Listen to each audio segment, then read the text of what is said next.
আজিমুন্নেছার জীবন্ত কবরের গোপন রহস্য। বাংলার প্রথম নবাব মুর্শিদ কুলি খানের একমাত্র কন্যা ছিলেন আজিমুন্নেছা। অনেকেই তার নাম জিন্নাতুন্নিসা বলেও জানেন। ইতিহাস ঘাটলে জানা যায় আজিমউন্নিসাকে জীবন্ত সমাধি দেওয়া হয়েছিল। তার বাবা নিজেই তার মেয়েকে জীবন্ত কবর দেওয়ার সিদ্ধান্ত নেন। যদিও এই নিয়ে রয়েছে নানান মতভেদ। নিশ্চয়ই ভাবছেন নবাব অনেক নৃশংস ছিলেন, আর এই কারণেই বোধহয় তিনি নিজের মেয়েকে জীবন্ত কবর দিয়েছেন। বিষয়টি আসলে তেমন নয়। সুজাউদ্দিন ছিলেন মুর্শিদাবাদের তৃতীয় স্বাধীন নবাব। তার পত্নী আজিমুন্নিসা বেগম ছিলেন সেই সময়কার সবচেয়ে প্রভাবশালী এবং ধনশালী মহিলা। একবার তিনি অত্যন্ত দুরারোগ্য ব্যাধিতে আক্রান্ত হন।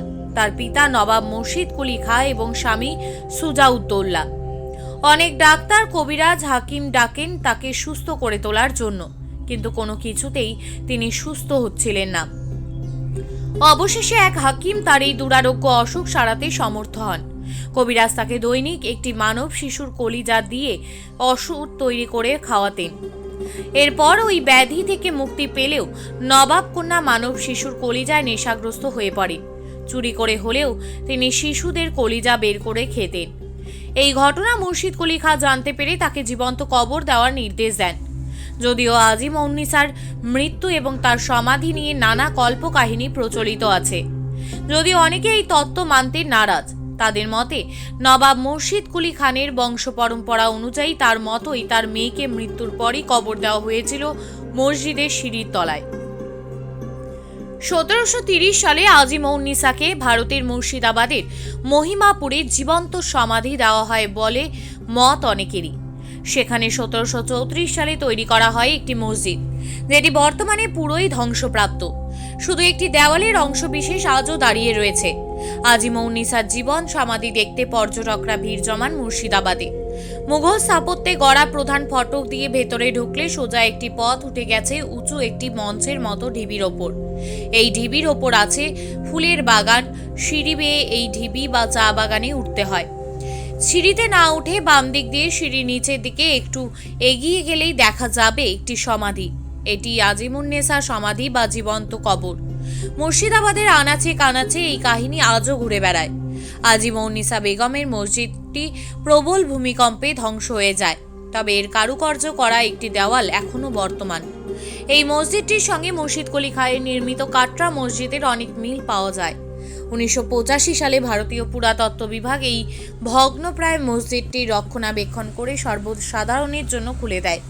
নবাব কন্যা মুর্শিদ কুলি খানের কন্যা আজিমউন্নিসার জীবন্ত কবর দেখতে একের পর এক এরপর থেকে আজও মানুষের ভিড় লেগেই থাকে সমাধিস্থলে। আজিমউন্নিসা জীবন্ত কবরের প্রচলিত কাহিনী শুনে সবাই শিহরিত হয়ে ওঠেন।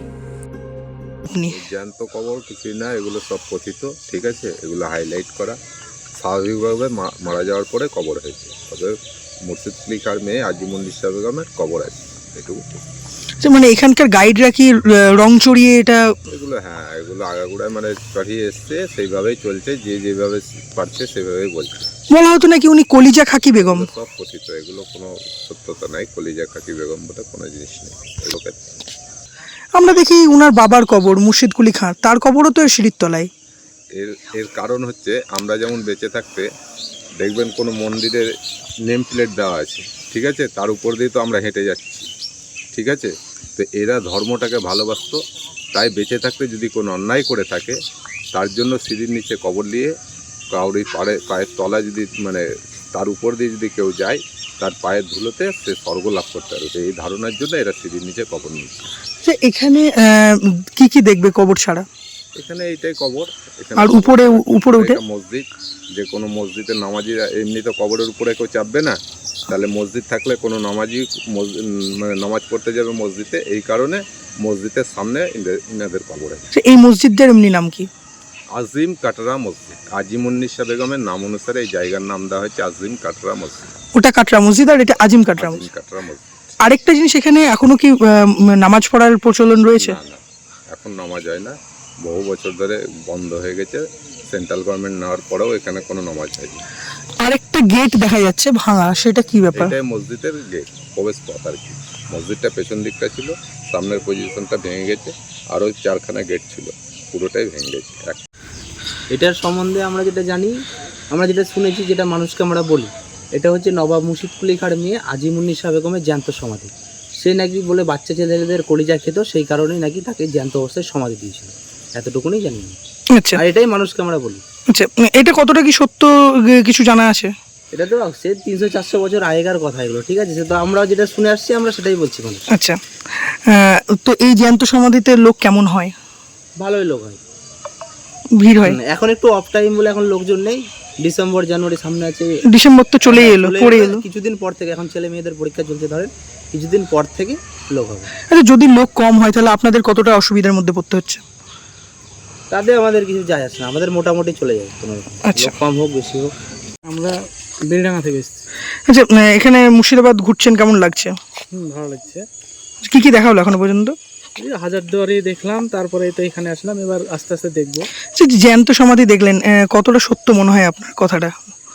সেটা তো বলতে পারছি না, সবাই তো বলে সত্য এটা। মুর্শিদাবাদ থেকে রঙ্গিলা খাতুনের রিপোর্ট, চেতনা নিউজ। হলমার্ক সোনার গহনার বিপুল সম্ভার নিয়ে এলো জীবন্তীর সাকিব জুয়েলার্স। এখানে পাবেন দুর্দান্ত অফার। সোনার গহনার বিশ্বস্ত প্রতিষ্ঠান Jibanti Sakib jewellers and makers. একাধিক আকর্ষণীয় সোনার গহনার নকশা নিয়ে হাজির সাকিব জুয়েলার্স। নেকলেস থেকে কানের দুল, আংটি থেকে বিয়ের শাখা, পলা, নোয়া বাঁধানো সব ধরনের গহনাই পাবেন জীবন্তীর একমাত্র বিশ্বস্ত প্রতিষ্ঠান সাকিব জুয়েলার্সে। এখানে গ্রাহকের মনের মতো করে গয়না তৈরি করে দেওয়ার ব্যবস্থা রয়েছে। শুধু সোনার গহনাই নয়, কম দামে রূপোর, চাঁদির গহনার অভাবনীয় কালেকশনও রয়েছে জীবন্তী সাকিব জুয়েলার্স অ্যান্ড মেকার্সে। আমাদের ঠিকানা জীবন্তী বাস স্ট্যান্ড, শাহিদ হাজি মার্কেট, কান্দি, মুর্শিদাবাদ। যোগাযোগ নম্বর 9932846770 অথবা 7478666786।